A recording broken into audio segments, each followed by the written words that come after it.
Hey everyone, welcome back to Real Talk Recovery. Um, this time we've got a guy, Matt Kay, who is a bit of a hero of mine. He was my counsellor when I went to rehab. Um, he's he's now working for CGL, doing recovery in the community. Um, an amazing guy, real different take on recovery to our last guest, Stuart. But that's what we like. Lots of different opinions, different methods, and different ways for us to recover. Uh, Honestly, I was so happy to talk to Matt. It's been a while since I've spoken to him, and it was an absolute pleasure. So thanks, Matt, for coming on, and I hope you lot get something out of this interview.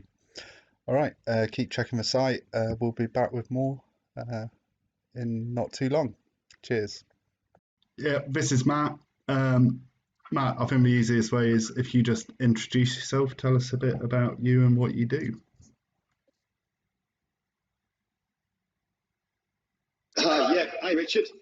Good to see you, mate. You too, man.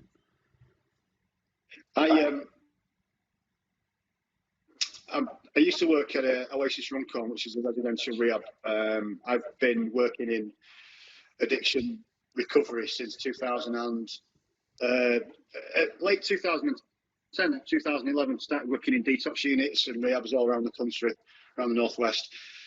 Eventually moving into residential rehab over in Runcorn in Cheshire. Like I said, that's where I met Richard. No longer in residential treatment. I'm now working in the community. I work with people who are recently released from prison or people that have been involved with the criminal justice system. I'm an opiate case coordinator with Inspire in East Lancashire. And I help people who are, like I said, homeless with opiate addictions. I love the job. It's what keeps me sober. Nice one. So, like Matt said, I met Matt in rehab. I was there for 3 months, and Matt ran the strengths program, which I, I loved it. I don't mind saying Matt and that program probably saved my life.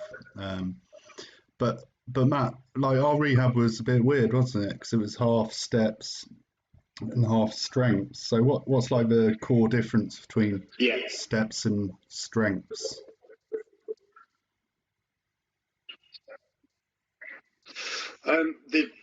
It's a very difficult question to answer simply, although it sounds quite simple. The best way to describe it is the strengths program puts the responsibility on the person. Whereas the steps program, there's a reliance on a power greater than yourself. And it's a difficult concept because some people can't, a lot of people, if they can't see it, they can't quantify it, they can't wrap their head around it. It takes a lot of, both models take a lot of faith and a lot of belief, but the strengths model puts the belief inside of the person that they can make positive changes to their behaviours and their lifestyles so they can have positive results. It primarily works on changing your thoughts, which in turn can affect your behaviours, which in turn can, thoughts, feelings and behaviours. It's like a triangle, if you will. So if we always work back on that everything begins with a thought, and if it's a negative thought, it evokes a negative feeling or a negative emotion, which can therefore lead to negative behaviours. And a lot of people, if they've got a propensity for addiction, will look for a substance to block those feelings out. So the strengths program it's an empowerment program. Hence the reason why it's called the strengths. We work on someone's strengths rather than looking at someone's defects. It's a very positive way of looking at addiction recovery.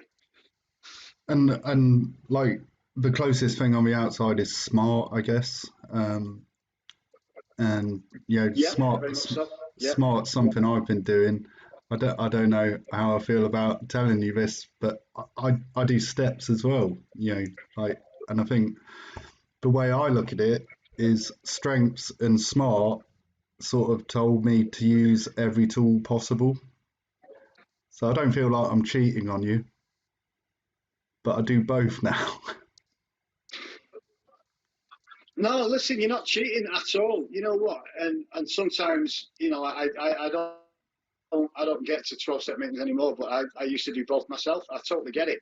If the strengths program or if the strengths belief can help someone feel better about themselves and it builds some degree of self-confidence, then I suppose then you could argue that it would give someone, empower someone to be able to walk into a 12-step meeting. Yeah, they might not be able to do the 12 steps because the two beliefs are opposed, but they both have an element.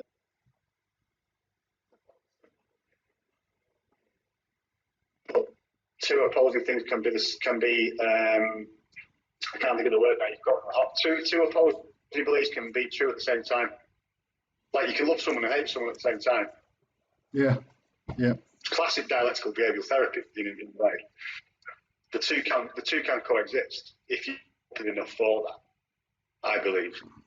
Why do you think though there is like, because I'm quite rare in like my recovery circle of doing both, and I think like when I was in rehab, I used to take the piss out of people doing steps. I used to be like, oh, off you go to your black magic meeting, and I think for me it was all down to religion, and the whole God thing, and I still have massive difficulties with that. But why do you think there is like, it's almost a bit clicky, like the two forms of recovery when the end goal is the same, but do you think it's just tradition in one? It was one of the biggest challenges that we've had.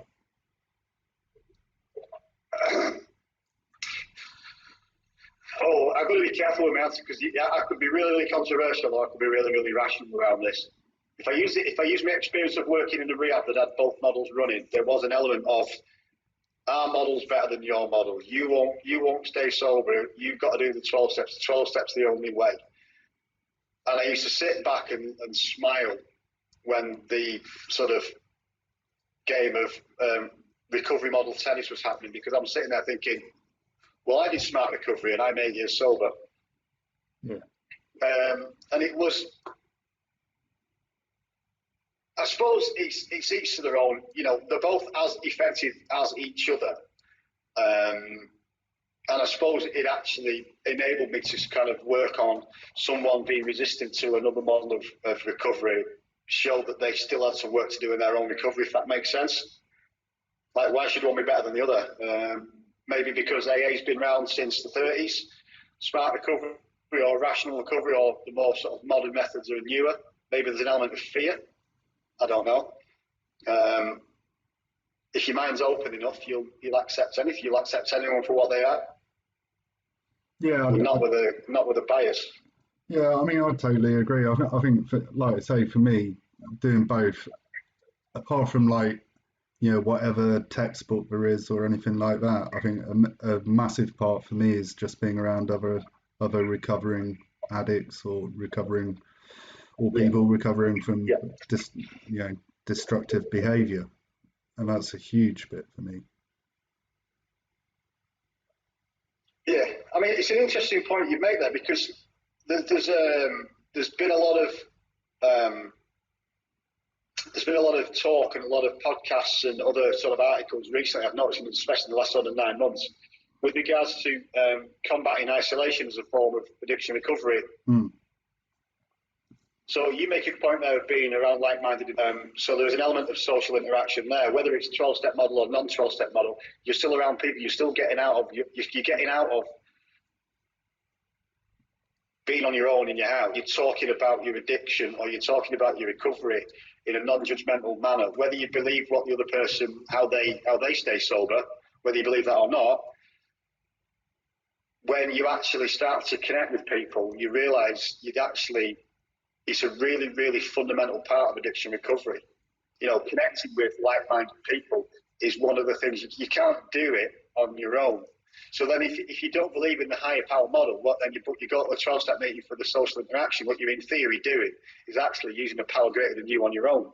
Mm. You're with more than one person, and it enhances your recovery. So whether you steadfastly disagree with the 12-step model, you're actually working part of the program. But I don't care. You could stand in a bucket of grain, But if you want to be around a set of like-minded people, even better. I think isolation is one of the big relapse factors, in my opinion. Yeah, massively. I mean, especially like for me, I don't know if it's the same for you, but towards the end of my active addiction, I wasn't like going out to pubs and stuff to get pissed. It was like in the car, walking the dog, on my own in the house, Yeah. And isolation was killing me, Yeah. As much as the booze was. So I think anything that gets you talking. The things that I used to hear. One of the things I used to hear a lot, and I made a point every time anyone came into Oasis, I made a point of introducing myself, even if even if they were doing the 12 something, I'd go and introduce myself, stick my hand out and say, look, you've made a fantastic decision. One of the things I used to hear from people who were, for example, cocaine was it was a party drug and like X, Y, and Z. So used to use with my mates at the weekend. Most people that were at the stage of coming into rehab, when I asked them about their cocaine use, they were using massive amounts on their own in the bedroom. Heroin use, probably the most social drug going. A lot of people will probably use heroin around other people. Alcohol, cannabis-wise, if it's cannabis or spice, you're pretty much using on your own. You know what I mean? It's the isolation part is an addict's. It's an addict's worst nightmare. Sitting in your bedroom with a bottle of cider or a bottle of vodka or a bag of cocaine, just using line after line after line or bottle after bottle. And it's sad because, it's just, it takes me back to where my addiction took me, and it's not a good place to be. I think, that social interaction is, if you're lucky enough to end up in a rehab, like I privately funded, and I know Oasis like took some like council funded and that kind of thing, but still, getting through the council side of things, that's a lot of hoops to jump through, and you're super lucky to get in, and then not everyone can afford the private side of things. But like a lot of people that are on the page now are like talking about going into rehab. What would be like some of your tips for prepping yourself for a rehab? What, prepping for rehab? Yeah. Take your own bedding. No. So, don't pick your first one. Have a look round. Go and see them if you can. If you've got the ability to go and visit them. Ask questions. If you were walking into the rehab, keep a very, very, very open mind. Place your trust in the therapy that's on offer. Don't just look at it of where you are. Don't look at the shiny bits, because the therapy is going to keep you sober, not the shiny door handles and the silver service that you're going to get your dinner served on. I mean, we they work absolutely fine if that's what you want. If you can afford that, great. But it's about the therapy. You go in there, you take a leap of faith, you place your trust in your therapist, and you are open, you are as honest as you can possibly be, and you try and remain teachable. I use the word try because some nuts are tougher to crack, aren't they, Richard?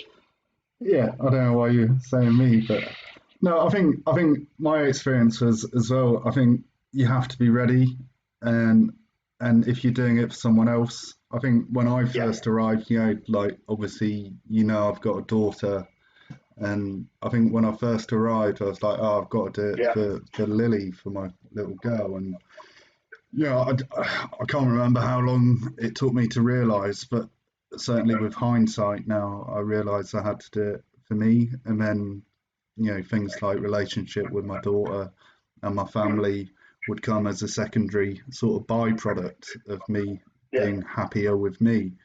And certainly I remember certain people I was in with were doing it to sort of please friends, family, jails, you know.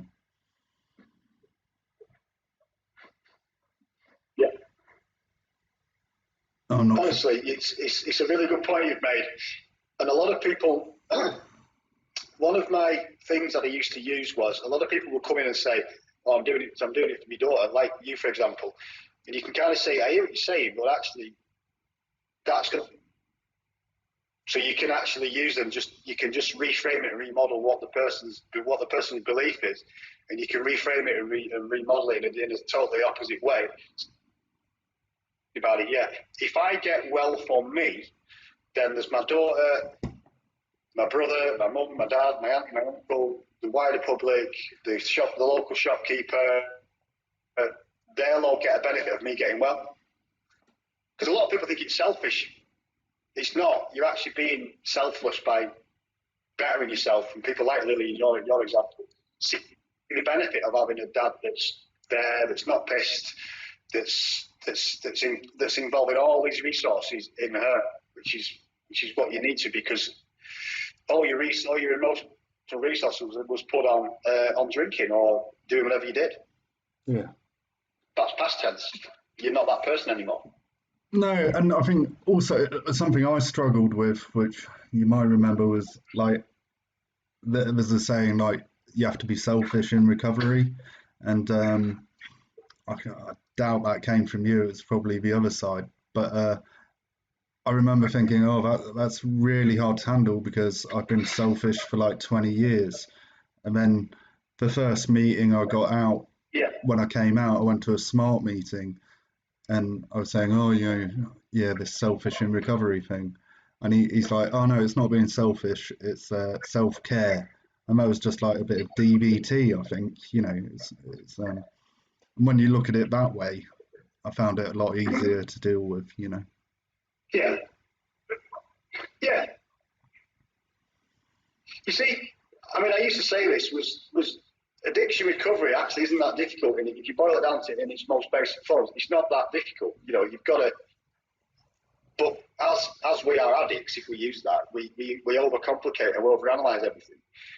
And for that guy just to change around that word and say selfless, no, it's more self-care.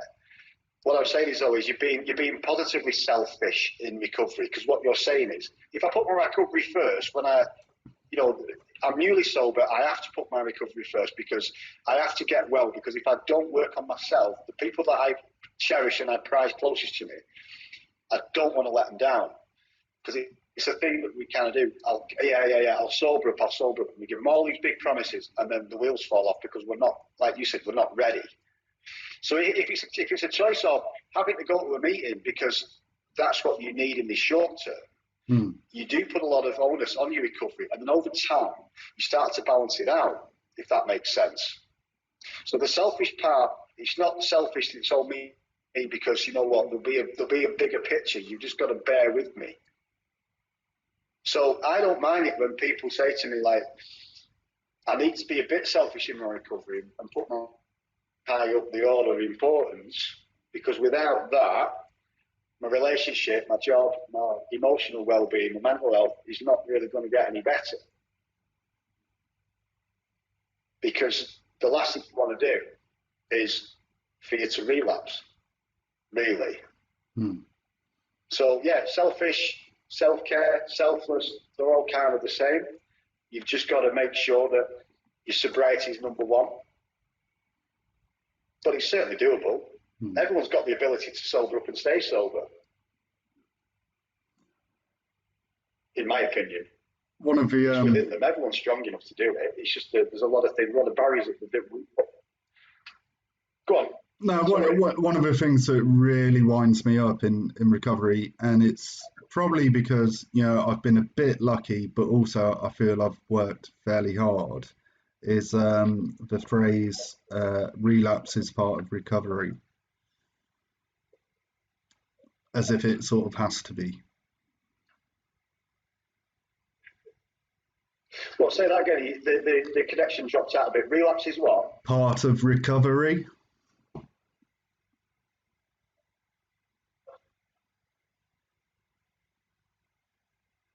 I've lost you again. Can we just hold it for connection on my phone? Okay. It's just gone a bit wonky on here. 1 minute. Okay.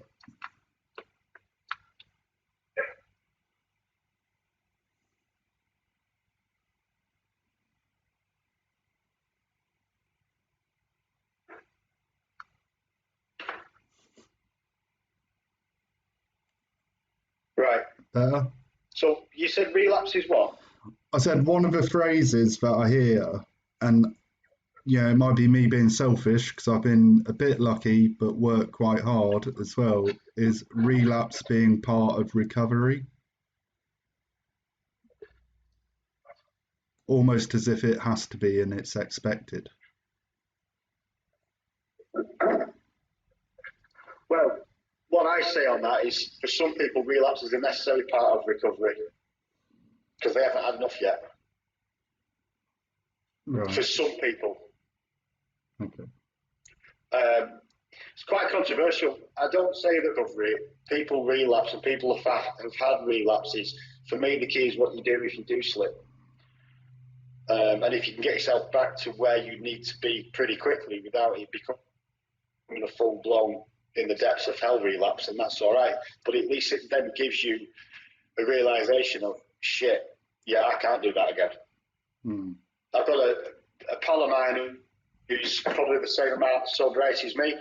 He had a one-off relapse, ended up in a police van prison cell for the night, got out the next morning and went, I am no way going back there again.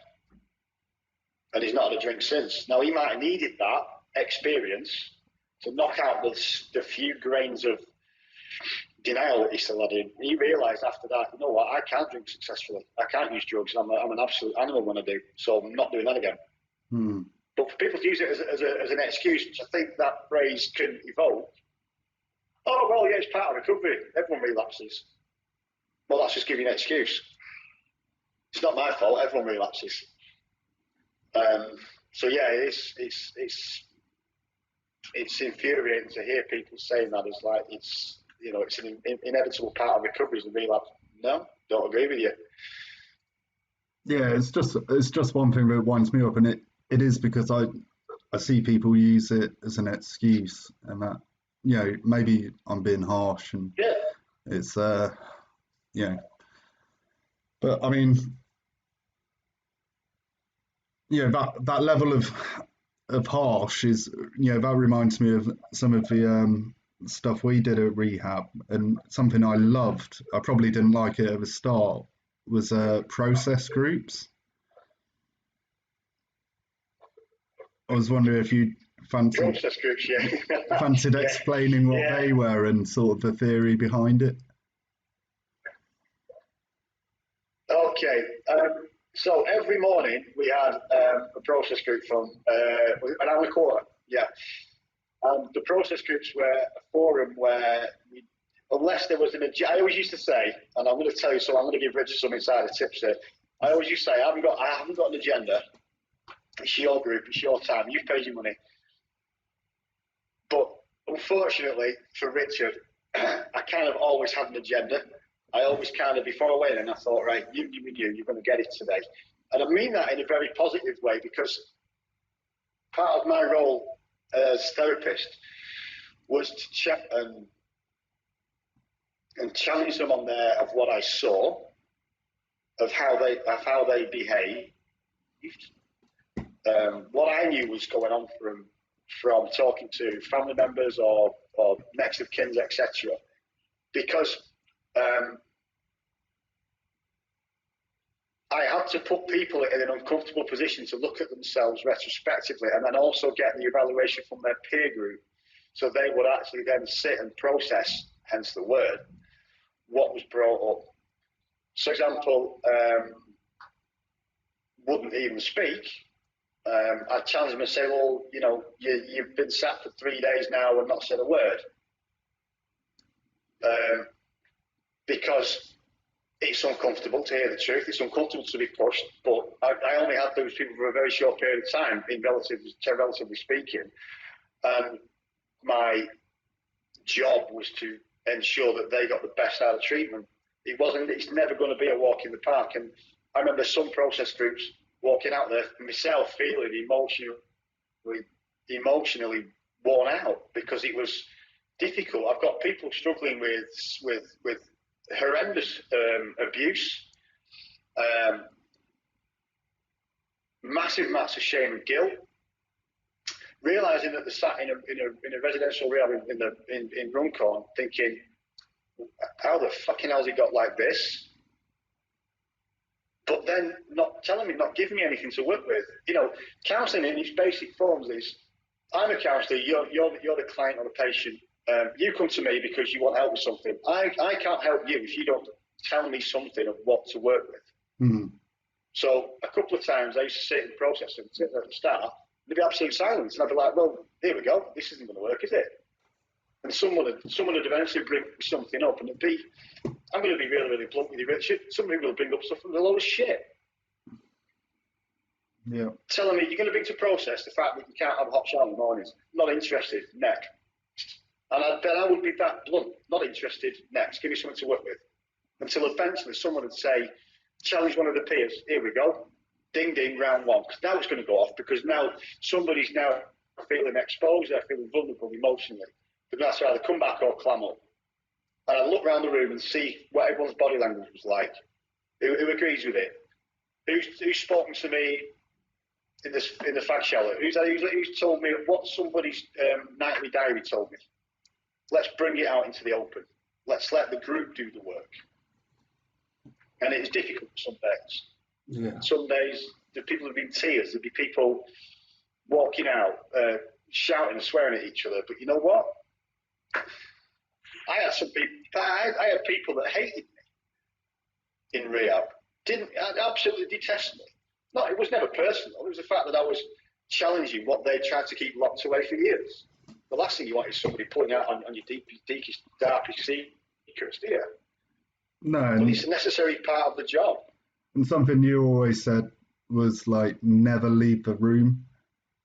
And I think, yeah, that was part of sitting with your feelings. Yeah. And, you know, it's something I've kept, you know, definitely, because there's, especially like in a smart meeting where there's a lot of cross sharing and always a lot of bullshit.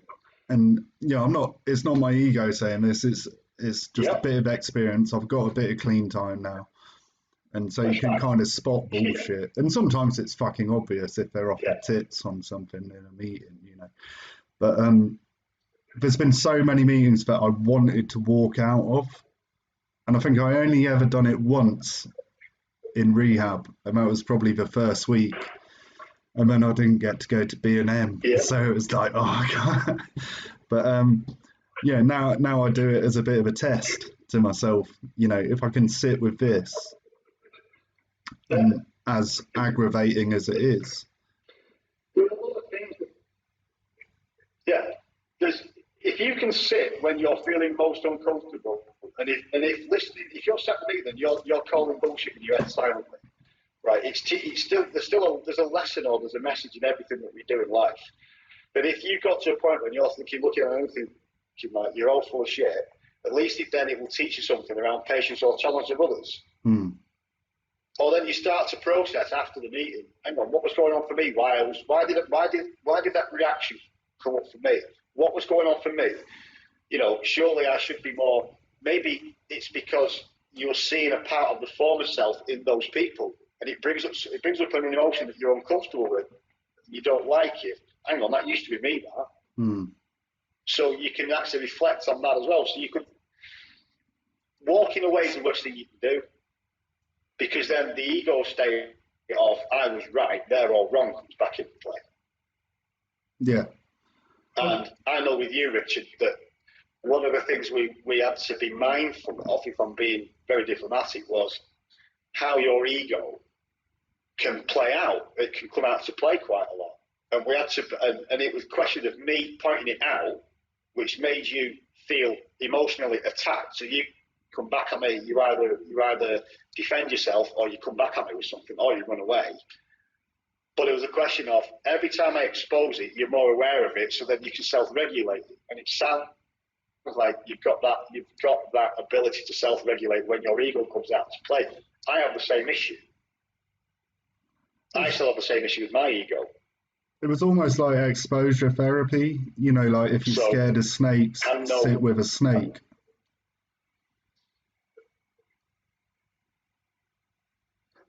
Lost you again. Just repeat that, Rich. It was almost like exposure therapy.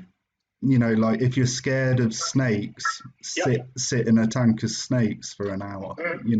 It felt a lot like that a lot of the time. Well, yeah, depending on what kind of snakes they are, but yeah, it's exposing you to the things that you really don't want to be exposed to. Because the fear, I could talk on that because the fear emotion you're feeling is a fear of that something bad may or may not happen. Mm. That's what happens with fear. Like, I can't go anywhere near a snake because I'll get bitten. Whether you've been bitten a lot in the past is irrespective. There's an element of doubt in your mind that something bad will happen. So by exposing you in a controlled manner, i.e. you've got something like me sat in the room, or you've got an element of structure or control, like the rehab, teaches you then to change that belief system you've had intrinsically built into yourself to actually something like, actually, you know what, I can sit with my emotions. I can mix with other people. I am able to talk about what's going on inside me, and I don't feel judged or belittled or laughed at or ignored. I can talk to people who understand what it's like to be me, and actually at the end of that, I actually feel a bit better. Mm. So the exposure to the opposite of what you used to be, hence the reason why there weren't that many single rooms in Runcorn. Because what we used to do in addiction, we'd all like our own little space we could run away to. So suddenly, you're going into a rehab, but you've got to share with someone else. Oh, I can't share. Why not? Well, I need my own room. Why? Well, it's what I've always done. Well, all right, you've always sniffed coke and drank vodka, but we've got to look at a new way of living. We have to put ourselves into the uncomfortable part that when we get back home, we're able to still have our own space, but also able to mix with other people. So that exposure to the unpleasant is a necessary part of addiction recovery. Hmm. I think, you talk about the roommate thing. I had nine roommates in the time I was there. I don't know if you remember that. I think I had 9 roommates in 3 months in the time I was there. And that's like nearly one every 9 days. Incidentally, 6 of them are still sober. How many of them 9 self-discharged? No, 6 of them are still sober. I'll have you know. I think I should get some sort of commission for whatever I was doing. All right, I'll give you that. I mean, they're mentally scarred, but sober. I think the record was we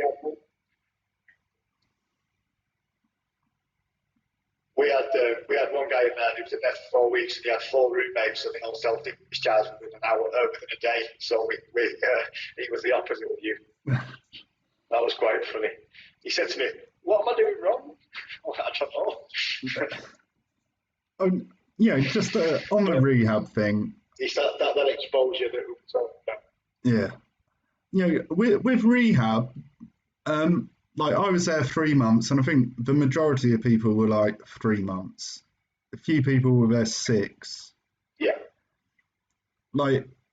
Rehab, but there's quite a few rehabs around here, and it's a sort of year-long program.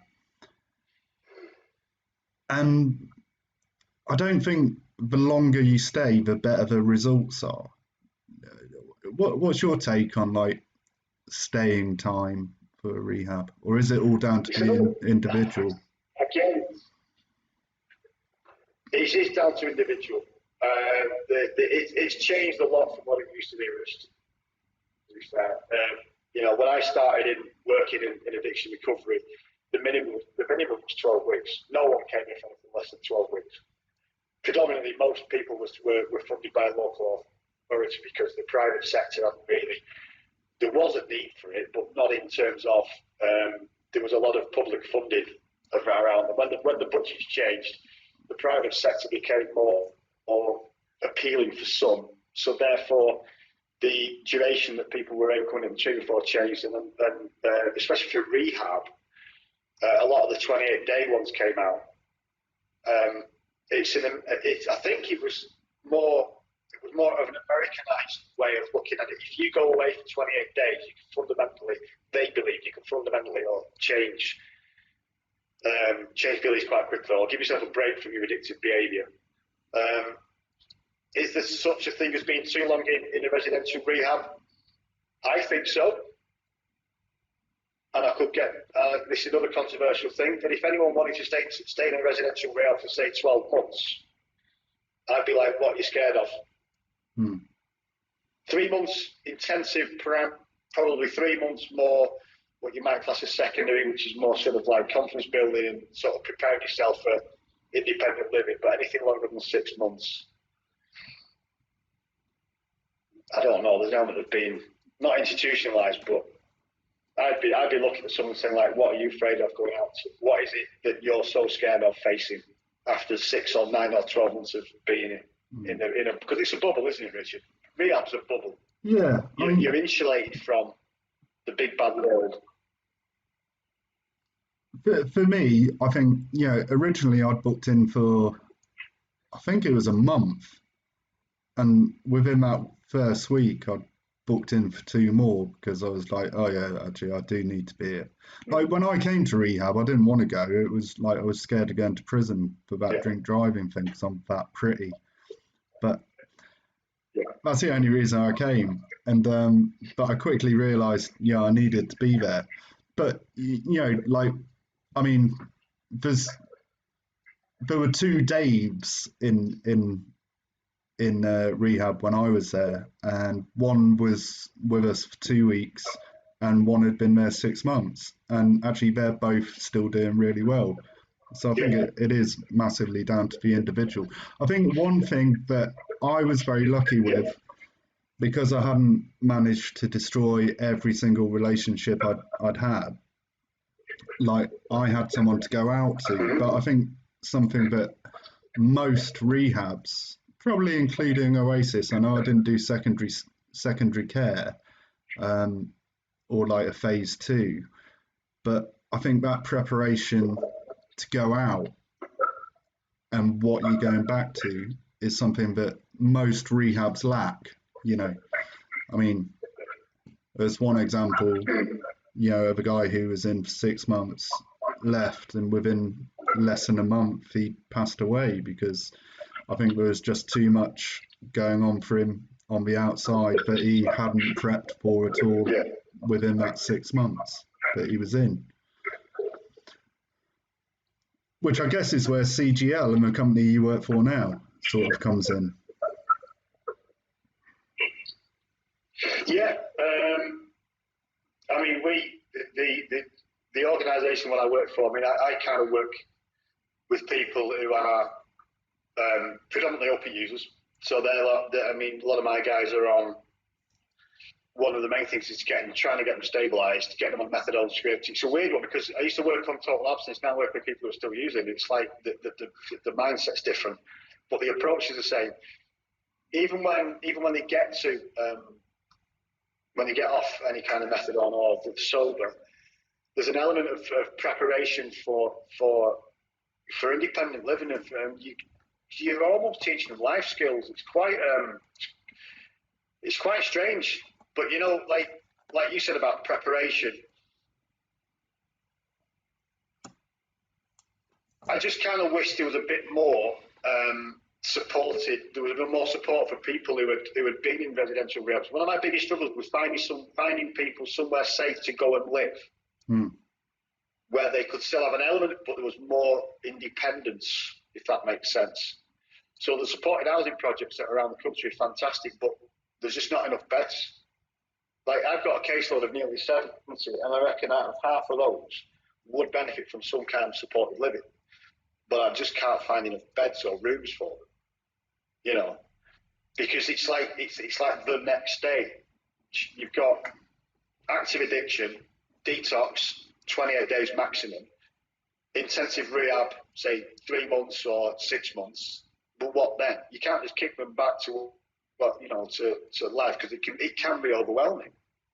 And what happens when we have emotions that are overwhelming and we're addicts? What do? We want to get rid of them. Yeah. And part of our brain is still hardwired to think, just go and use, go and get pissed, take the feeling away. Don't deal with it, just get rid of it. Block it out, numb yourself. Worry about that tomorrow. So that's the frustrating part, but it's kind of like a whole person approach. But is this like a government sort of level thing? I mean, there's been so much written about the government and especially opiate use and getting people on scripts. And then it's kind of, oh, well, they're not out shoplifting, but we know a massive percentage of people on a script are still using on the side as well. I mean, is this something the government need to put, well, they need to put more money into addiction research. I saw an interesting graph the other day, and it was about heart disease and cancer, and the death rate has been going down. And so you've got a downward curve on those terrible diseases, but there's been a massive upward slant of investment into research for cancer research and heart problems and that kind of thing. Whereas the money going into addiction research is nowhere near as much. I mean, a friend of mine says when we do sort of recovery week and we're out in the community sort of promoting it, getting money for an addict, people would rather give it to a three-legged cat.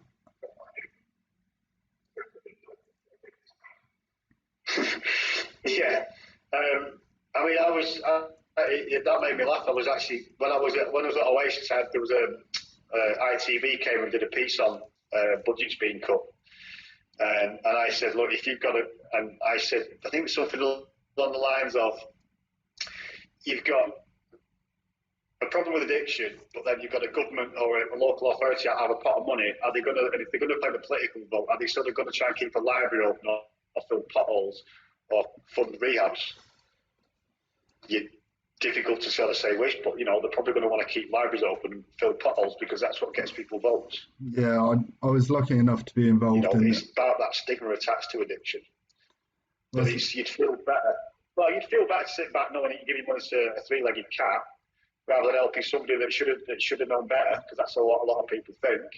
Addiction, but it's a difficult question to answer, Richard. But yeah, if funding's not looked at, there'll always be a problem. Yeah, I mean, and it's the cost of society in terms of addiction. It's not just the NHS, but it's across the justice system, the local communities, the NHS. It's massive. And if you jail someone because they've got an addiction, it costs a hell of a lot more, I would guess, per day to incarcerate someone and put them on a methadone script than it would do to, say, fund them for 6 months of rehab per day. I think it costs more than £125 a day to put someone in prison. I think what you say about, it's possibly getting votes and stuff. I was in a meeting with the local the county council a while ago, and there was a lady who headed up their health and social department, and she was saying how they were really proud that they put 30 people into rehab every year in our county. And at the end of the meeting, I went up to her, and in a previous life, I actually worked in marketing for a council back down south. And they're the kind of shouts that the council like to make, oh, we've put 30 people in. So I said to her, conservatively, that's 500 grand for those 30 people, depending on how long they've been in. How many of those people are clean? And she had no idea. I told her, if you got 10% of that, you're doing pretty well. Which is another thing with rehab that people don't understand. I think the official line at my rehab was, a third of you will be okay, a third of you will be in and out, and a third of you will be dead. And I'm not sure how accurate that was. I think I used I used to have a similar speech up my sleeve. I didn't really like that because people used to say to me, like, what's the statistics of people who stay sober? Well, I don't know, because it's difficult to sort of say. If you want it, you can all stay sober. There was normally 3 camps within rehab at any one time. There was a group of people who needed it, who had to have it, and it had to work no matter what, and they were grateful to be there, and they were going to do their best to make it work. There was a group in the middle that were kind of unsure, but they kind of see both sides. Part of them thought, I'll be all right. Part of them was like, yeah, but my life's a bit shit. And then there was a third lot that were just there to give the liver a break, or they were there to keep a marriage going, or stay out of jail, or it was something better to do. So it was going to give the wallet a break. They were there for a bit of a doss about. And I used to sit there and go, if you're in Camp A, which is the ones that need it, great. Carry on doing what you're doing all day long. The ones in B, have a look at that and think to yourself, make a decision. And if you're in C, the ones here just for a bit of a mess about, pack your bags and F off. And I'd use that line a few times. Because they would ruin it for the ones that needed it, if that makes sense. Yeah. And they around me in the community group, and they look at me like, you can't say that. I could see them looking at me like, you can't say that. And a couple of times people would be shouting at me like, you can't speak to me like, well, yeah, I can actually. If you don't want to be here, pack your bags and go, because I'll just fill a bed with someone who needs it. Because there's people out there that are queuing up and dying, literally dying to get into a place like this, because this place can save your life if you want it to. So if you don't want to be here, pack your bags and go. You want. Yeah, I remember like when I was first there, a couple of people were like leaving, and as a newbie, we were like, no, don't go, don't go, don't go. And I was always surprised that like your reaction was kind of like, okay, if they're off, they're off. It's up to them. And I guess those people just didn't want it at that time. Yeah.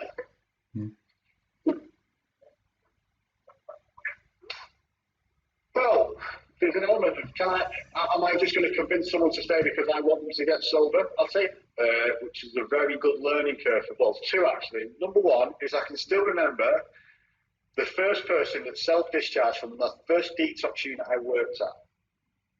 And I must have been about 5 months sober at this point. And I think sobriety is the best thing ever. It's better than an Xbox. It's better than your latest PS4 for Christmas. It's better than a snooker table. Why would anyone not want this? My head. Someone's in there going, no, I'm leaving. Well, you haven't finished detox yet. And I remember pleading with them to stay. No, I'm going. I'm going to use. I'm going to go and get pissed. And I was like, why would you not want to stay here? And they left and they relapsed. And I don't know whether they're alive or dead now, but it taught me something. That not everyone wants to cherish gift that I've got, this gift of recovery, this sobriety that I've got now. Not everyone wants it as much as me.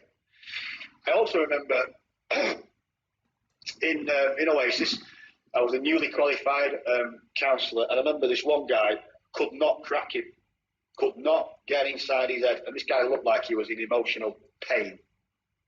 You could literally written all over his face. And every day I'd go in there, I'm gonna open you up, I'm gonna crack you, I'm gonna help you get sobriety, get recovery, nothing. 12 weeks he did, lapsed. And I remember having a conversation with someone outside having a fag, and I was saying, I'm really struggling with this certain client because I can't get him to open up. And the line given back to me was, you can't force recovery on someone. Who wants him to get sober more, you or him? And it was just that line to sort of think, yeah, I take the point. He wasn't ready at that point to fully embrace everything that recovery means. And he came back 8 months later, looked about 18 years in age visibly. He looked broken. And at this point, he came in and he was like, right, I've had enough. I'm done with using. I need help. Help me. And he's still sober to this day. Because I was trying to push it on him. Does that make sense? Yeah. Yeah. It certainly, it was kind of your style. And the lesson I learned from that was... No, go on. Yeah. And it's to separate, actually, you know what? It's to separate what I believe the person wants to what they believe they want. And at some point in the middle where they meet, I can help with that, if that makes sense, where it meshes together. Because there's an element of resistance from the king, and there's what I want, and at some point when we come together, right, we can work now. That's the therapeutic relationship, if you understand. But we could be miles apart. So when somebody says to me like they want to leave, I don't just facilitate them leaving. I'll talk to them and find out why. But pretty quickly, I can work out whether they're not ready yet.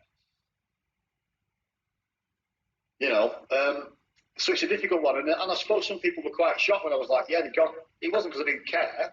It's just that I've got 24 other people in my therapy room that actually want to be here. I'm not going to put all my resources on one person that doesn't. That sounds awful and blunt, but that's the brutal reality of it, Richard. I'm going to help the people that want to be here. There's a lot of people probably picking up their 3-month keyring, and we call that the counsellor keyring. But I think probably one of the hardest bits is in your job, you have to have that level of detachment. I don't know. It might be nice to hear from some old clients every now and again, but you got to remember their clients, I suppose.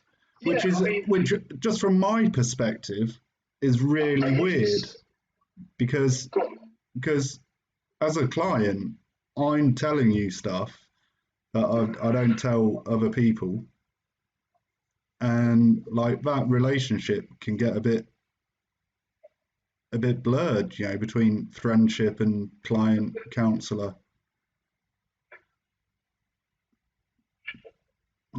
So I guess you have to stay quite detached.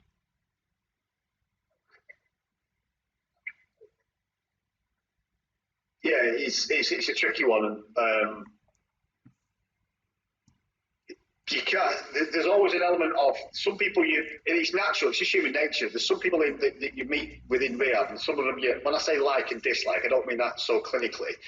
There's some people that you naturally gravitate towards, and there's parts of them that you find endearing, or you like, or they're quite friendly, or they're approachable. And other people, you just like, there's something about them. Your gut's telling you something. And you have to sort of every day you have to go in and sit and just hold that separately. And kind of, I used to sort of say, I hope, because I have to deal with you as individuals. I never really went in there to try and make people like me, because I don't need that validation of other people anymore. I could quite confidently sit here now and tell you, Richard, I don't really give a shit what people think about me. It's none of my business. Whether you like me or not doesn't feel any better about myself. I quite like myself these days, right? And that's enough for me, right? So, really, I'd see people that would want to try and please me for some reason, right? And I mean that in the most way that they would try and do everything right, try and say what they thought I wanted to hear, try and be almost like the teacher's pet. And I'm like, what are you doing that for? Well, if you want to be friends with me, you're in the wrong games. Right? I'm not here to be friends with you. I'd actually prefer if people didn't fucking like a lot of a match of respect, and I wanted people to respect me more than like me. And at the end of it, if we leave as friends in quotes, well, that's fine. But I prefer the respect part first. And if, down the line, like you and I are talking quite candidly now about it, that we can actually have conversations via text or phone or struggling, I would put you down as one of my friends, which is fine. But in rehab, I have to separate that. I have a professional hat, if that makes sense. Yeah. And it's part of my training that allows me to not get that involved. Because if I've got involved, I've got to get involved with, if I've got 24 people in my caseload, I've got to get involved with 24 people's lives. And I haven't got enough emotional strength and resources in my own head and my heart to do that. Because at some point, I've got to turn that off and go on and be a dad, be a husband, be a son, be a friend. It would consume you. So it's, when we talk about that word self-care, that's where my self-care used to come in. that I had to detach myself from you guys' stories because I couldn't get involved. I had to deal with it on a treatment level. Else I would have become so immersed, I probably would have got lost in it. And then the lines get, I'm not doing my job, and you guys aren't getting the treatment you deserved. So I guess the question after you say that, like, I know it's a job and everyone's got to work, but why do you do it? What keeps you going back and helping people? Because you could just go back and be a car salesman again. It becomes, I know. Well, I'm not in it for the money. Number one, my motivating factor, even driving all that way to Oasis, knowing I was walking into a potential powder keg, it was still the fact that if I can make a difference, a positive difference in someone's life, then I can go to bed every night knowing that there's people out there that I've played a very integral part of rebuilding relationships. I once described myself as being, somebody says, what do you do for a job? And I said, I'm in the construction industry. Right? I was on holiday and he said, what do you do for a job? I said, I'm in the construction industry. And he went, oh, right, what is it? What is it you build? And I said, people's self-esteem and self-confidence. And I build families back together. And there was just a look of like, what? That's what I kind of do. And to see someone come in broken on day one, and then even after 28 days or 12 weeks or however it was, to see him, the person that either they lost or a better version of the previous person, and to walk out with a smile on the face and the chest puffed out and the shoulders back with a belief that, you know what, I can do it now. I'm all right here. I'm not a loser anymore. I can talk about my stuff that's inside my head that was finishing me off. You know what? I've kind of carried them through a very small part of their overall life. That'll do for me. And if along the way I hear that people have relapsed or, even worse, people have passed away, it's sad, but you know what? I can't fix them all, can I? No. Well, I think that's like a fairly good place to wrap it up, Matt. But and it's difficult when... Oh, sorry. No, go on. Yeah, man. I was just going to finish off on, even now, I'm actually more amazed at the small things that make a difference in people's lives, because I'm dealing with people that have basically not got anything. I know, I'll just finish on this one. I've got one guy that when he comes to see me, he brings everything that he owns. And it's quite humbling to see him with a hold all. That's his life. He has a bike and a hold all. And what did I do? Oh, I arranged for his prescription to be sent electronically to a chemist near to where he was living. And the look on his face was like, that's brilliant. And I could just see him like so happy that these little things had made a massive difference. So success isn't huge, groundbreaking differences in people's lives. Success can be little small things that when we put them together can make a massive change. So my advice would be to don't sweat the small stuff, number one, because it is only small stuff. And if you can do one positive thing every day, that's going to be a winner. Just one.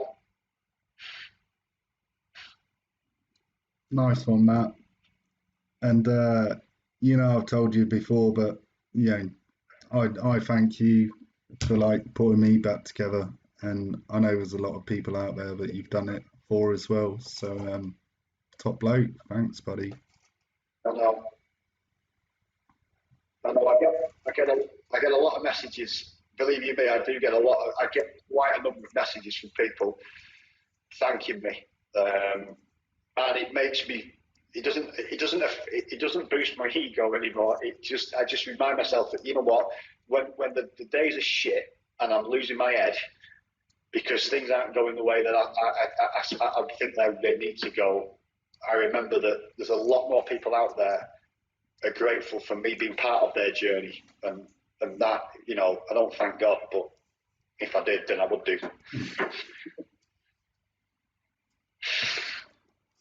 Nice one. Appreciate it, mate. No, that's I wicked. appreciate you asking me to do this.